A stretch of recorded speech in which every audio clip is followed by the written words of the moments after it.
Sao? Sao quá?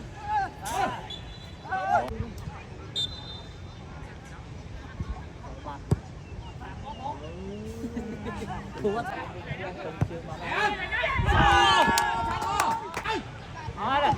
Kìa. Nó chọc đấy, tập nó có là chọc đấy. Đó mày. Các bạn.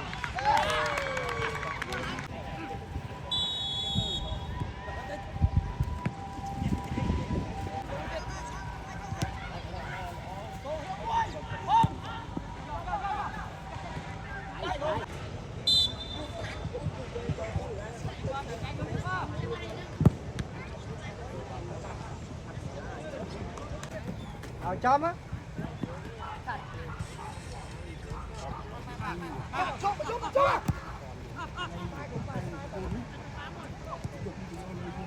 Em. Lên.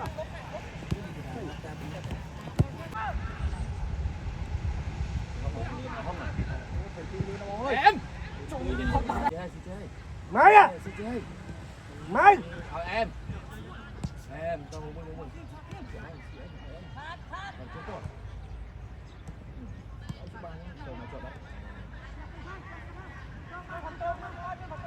đá rá đấy mình lên đây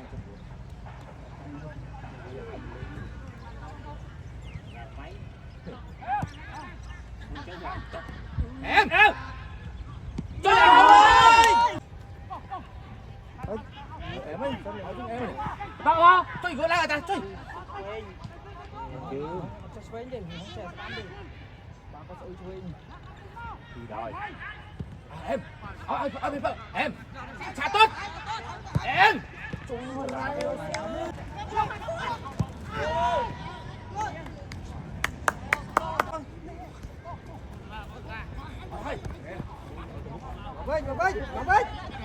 Bà bây giờ Lý ơi Lý bật lên nè mới xa đấy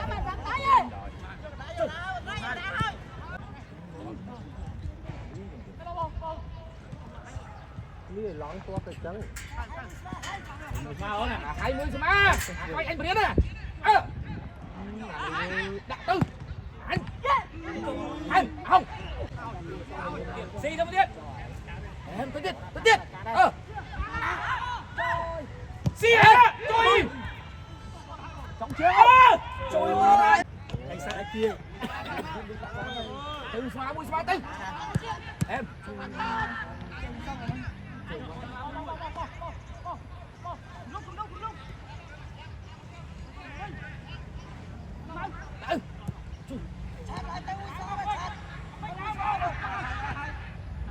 em chui mày chui bạn kia thầy Trọng ơi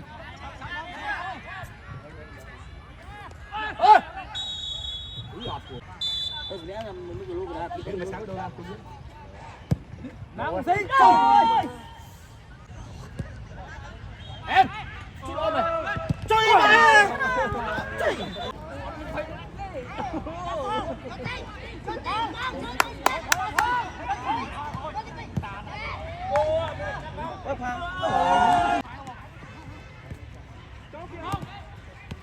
em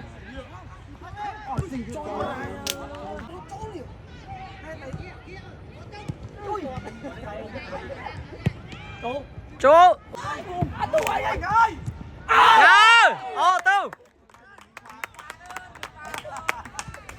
mình tuột la chú rồi đúng tính gì mà rồi mai đấy ba hồ lại ba cho nhân thư cái túc bao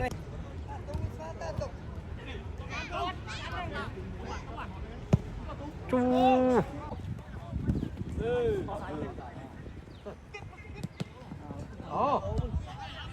có đây có nghĩ có cho mình chờ là đúng chừng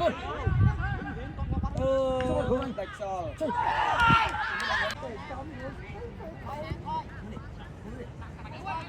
đạch có đó oh yeah yes tôi cho bạn tí đo thiên rồi tôi hay quá. Ô, tí nữa mà có anh thiệp vậy.